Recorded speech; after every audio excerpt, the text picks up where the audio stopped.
So I'm here with Morgan. She's our chief executive of building and fixing crap. What are we about to do, Morgan? We are about to drill another hole for this high tunnel here because we had enough pieces to extend it about 12 more feet. So what we did is we just lined up, we staked in a hole, so then when we auger, we have a place to line up from. And so basically when we bought these greenhouses, or high tunnels, they were only this long, but it came with a whole bunch of parts that were just scattered out in the field. So what we're gonna do is we found enough good parts to extend these by 12 more feet each. So you're gonna have a total of 24 by 35. So that is a lot of additional square footage. That's a lot of additional tomatoes we can grow.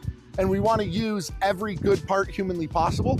So we had to eliminate some of the parts that we ended up taking down because they were bent and built wrong. And now we're going to have to replace them with some of the better parts. So Morgan, how much concrete do you think we've used so far? Probably about 30,000 pounds.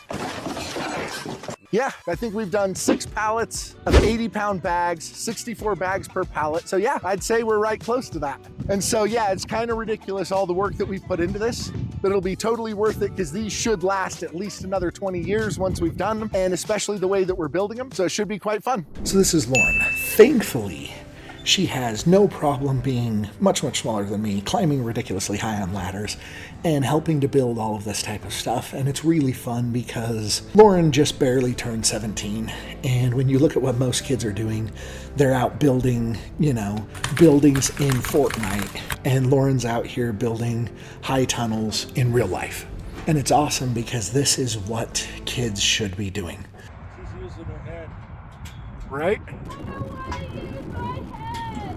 How much concrete do you need to build hoop houses? Well, so far we're over 30,000 pounds. So we knew mixing it was going to be a giant nightmare. So we got this thing. It's from the 1970s. I always say if it's older than me, it's got to be good. This thing works great. All you do is push it down, it opens up, then we'll dump the concrete, we'll dump the water in. We actually wired up our own switch on the outside just because it's much better than having to get inside of the machine every single time. And so this thing's already saved us a huge amount of time and money because by the time we're totally done building our greenhouses, we'll have probably put 100,000 pounds of concrete into the ground. Comment below your favorite concrete story.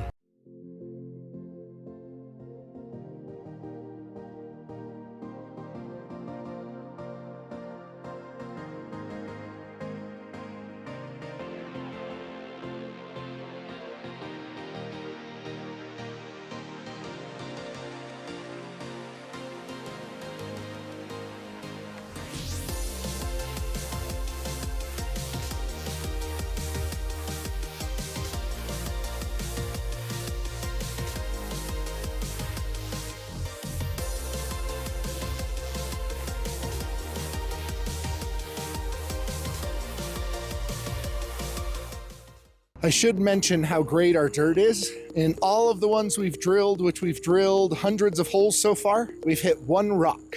So we just have great soil from the deepest that we drilled. This soil goes like 6 feet deep before it changes. I am right next to the river, so all the good topsoil has been washing down to me for a lot of years. So here's Lexi and Mako inspecting the poles, making sure they're good, or they're just coming to say hi to me, wondering what I'm doing. And so you can see, works out super nice. So before, we had our tape running the entire length of the high tunnels, but now we're just connecting it here, running it over. So we're making sure each one is exactly precise so that you end up with a very well-spaced high tunnel. So it's Wednesday at 8:30 at night. My daughter graduates high school tomorrow. We're doing a quick tour of our tomato greenhouse. So this one will have trellising all the way up to these beams. We are 96 feet long in this one, 33 feet wide, 35 feet wide, because 33 isn't wide enough, And so it's going to be quite fun. All the ladders are still set up because we have a couple more pieces to get installed, as you can see right here. But those are going to have to wait till tomorrow. Oh, they're not going to have to wait till tomorrow. Well, I'm leaving. You're leaving. So the Shaws are going to finish it, but I am not.